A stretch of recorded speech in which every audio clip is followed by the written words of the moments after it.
Hey everybody, it's James, and this is the Comedypreneur Show. Today I want to talk to you guys about something that really struck me. Um, with all this downtime, I got HBO, and I started watching a show called Crashing. It's a semi-autobiographical show about Pete Holmes' life. Judd Apatow is part of it, so obviously, if you haven't seen The King of Staten Island, Judd Apatow likes to be a part of comedians' lives and kind of retell their stories. So Crashing is kind of that version but it's Pete Holmes, who was a clean Christian comedian, did a lot of things. He had a divorce, his life fell apart, and then he really threw himself into stand-up. And it's kind of a funny version of his real life. And as I watched it, I realized there's so many lessons for stand-up. It changed my thought process and view. Now, I am an LA comedian, right? So we don't stand on the street corners and hand out flyers. We don't try to encourage people on the street to come into the shows.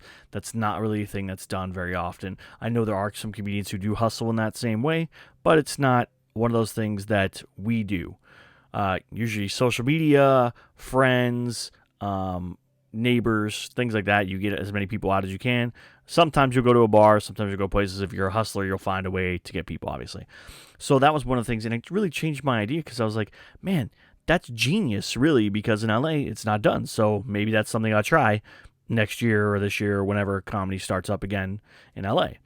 The other thing that I thought of is a lot of what it showed for Pete's life was not he knew somebody and then they got him a hookup and he's a national headliner, right?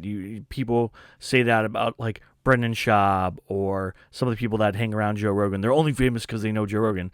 But that wasn't the case in this show either. And it's not the case in the real world for stand-up. I know that some people are going to get mad about that and say, oh, yeah, that's not true. Brendan Schaub wouldn't be where he is if he wasn't hanging out with Joe Rogan and Brian Callen and all those guys. Maybe, but if you saw him as an MMA fighter, and I did know him as an MMA fighter, and I had friends that worked with him, he was already a charismatic, cool guy. So he was going to make a break at some point. It just was a matter of when and how. So he was going to do it. But it didn't, in one of the first episodes, he's friends with Sarah Silverman. He stays at her house. She helps him out. But guess what? He doesn't go from Pete Holmes, no-name comedian, to Pete Holmes, headliner. Pete Holmes opening behind Sarah Silverman. She didn't even do that for him. So there's all these different progressions that happen. And connections are important in comedy. Connections are important in life. Making friends and being a kind person is just very important. There's a lot of comedians that seem to think that comedy is competing against each other. I'm competing with you for stage time. I'm competing with you for a middle spot or a headliner spot or opener spot or a MC spot or whatever it is. You're not.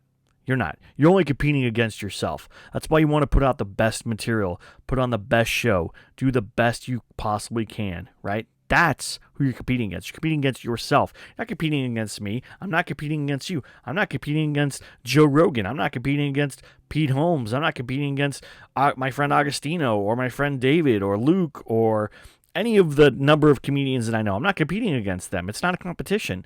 There is enough places and enough people to see your content that you are not competing against anyone. And that's the mindset we got to break. One of the things that I learned is that is a common mindset. Even in the show, they showed that people thought that they were losing spots to other people. One of their friends gets an HBO special. Also, if you've never seen the show, spoilers, I apologize. I should have said spoilers before this, but go check it out no matter what I say. It's amazing, and it will really affect how you look at comedy, and it's pretty funny. I mean, it's an amazingly well-done show. But one of their friends gets an HBO special. They all start ripping on him. And Pete is the only one that goes and supports him, but Pete had been ripping on him too, right? So it's kind of a weird thing where you made fun of somebody. Oh, you were the bad guy too, and now you want that person, to like you, or you want that person to help you, or you want that person to be on your side. It's not the best thing in the world. And so Pete does some internal thinking stuff. The other one that I thought was great, and what really made me change my view on stand-up is he goes on a Christian comedy tour. Now, I've never done a Christian comedy tour. I do clean comedy. I have performed at churches. I have performed at religious events. I have perform for different religious groups or whatever, but I've never been like on a tour like that. I've never done something like that. And we were planning on the Queen Comedy Hour and some other comedians. We were planning on doing a big tour like that in 2020, and you see what happened. But what I learned was there are standards for everything, right?